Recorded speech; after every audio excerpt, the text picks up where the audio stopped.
What is good, YouTube? Here's executions on the day. I'm going to get into exactly how I caught this trade and how you could have caught the same trade.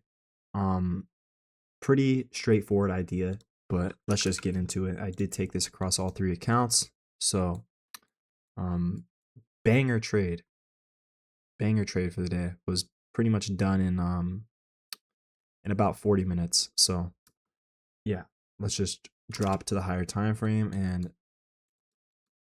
explain my thought process.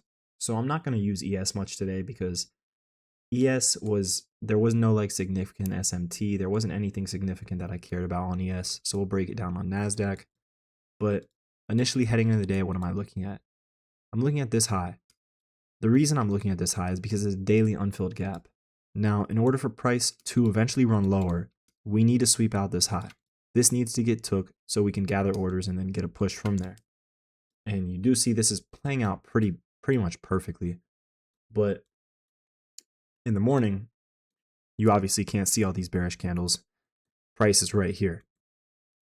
So dropping down to the 15 minute, let's look at our sessions. What do we have that we can see? We can see that we have a London low, which is also an unfilled 4-hour. You can see that we have generated lows building up to what? Building up to our daily unmitigated gap. So this leads me to think what? I want to see 930 Judas higher and just get a clean flush straight to this 4-hour. It's a very straightforward scenario. So dropping time frames, where is 930 open? This is 830. Let me skip to 930. All right, here's 930 open. So what does 930 open do? Let's erase all this first. Take off our London indicator. So boom, 930 does what? 930 gets a push lower. Now, it also swept out this internal high. So this leads me to the first idea of the day, which would have been this short. If we would have gotten a strong candle through this low, I probably would have took this. I did think this was a great continuation setup. Although we didn't have a 5-minute sponsorship, our higher time frame was sponsored. We had the 930 internal sweep, and this would just be a simple continuation idea. And this leads me to our draws. We also have this 930 Judas lower, which does what? It edges out our Trump wick, edges these equal lows. Higher time frame, we're bearish, and we also have this London lows and 4-hour gap. So in my mind, everything is telling me we're going to take shorts eventually. And from there, let's just play it out. We just run higher. So after this run higher, I'm zooming out. And what am I looking at? I'm looking at, okay, we have this huge hourly order block. And what do we have on the 4-hour? We have a 4-hour up here. Now, if this closes, if we close through this 4-hour, I would be looking for this 4-hour. It's very, very simple. But if my chart would load, let's see what we actually end up doing here. 9:45 opens. I'll just mark this out so you guys can see it.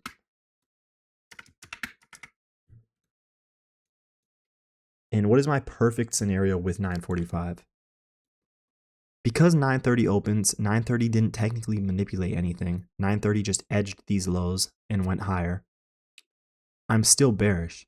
So I want to see 9:45 open, do what? Run higher and then get that push lower for us to eventually violate this range and continue lower through 10 a.m.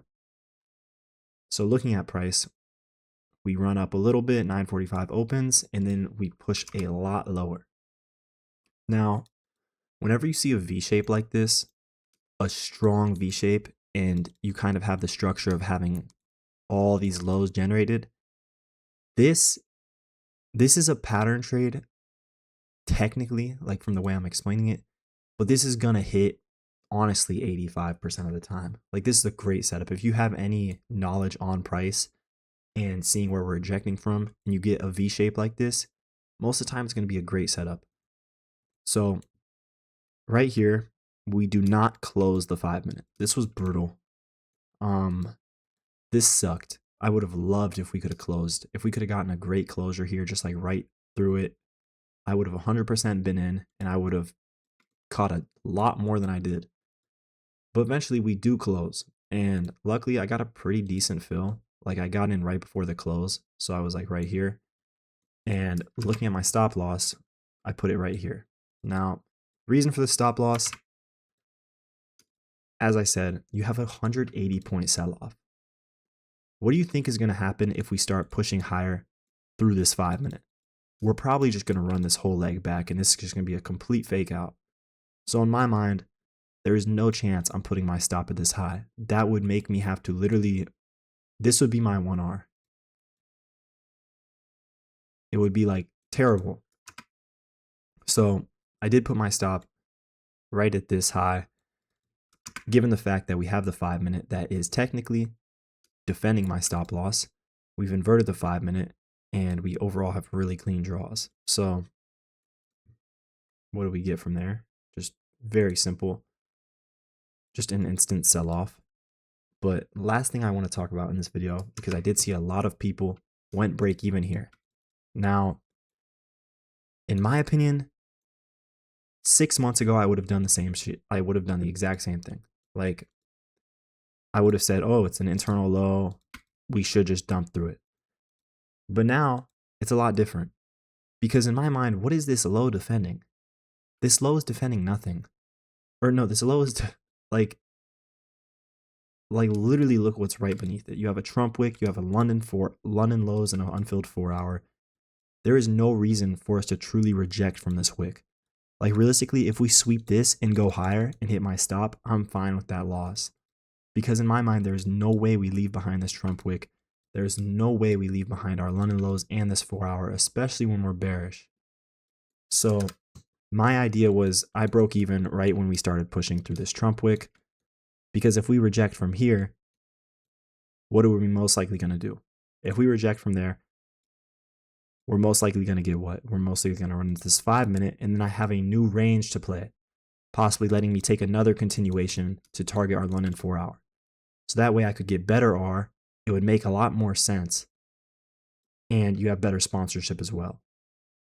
So that's kind of just goes into that. There's a lot of other reasons why, like just overall conviction for me. I'm so set on seeing this low here that it's almost no way in hell that I'm just going to mechanically break even at the first internal low. So, yeah, that's pretty much the recap for this whole trade idea. I hope this made sense. I hope you learned something, especially with the break evens, because I saw a ton of people took away from a winner today because they basically just pattern traded a break even.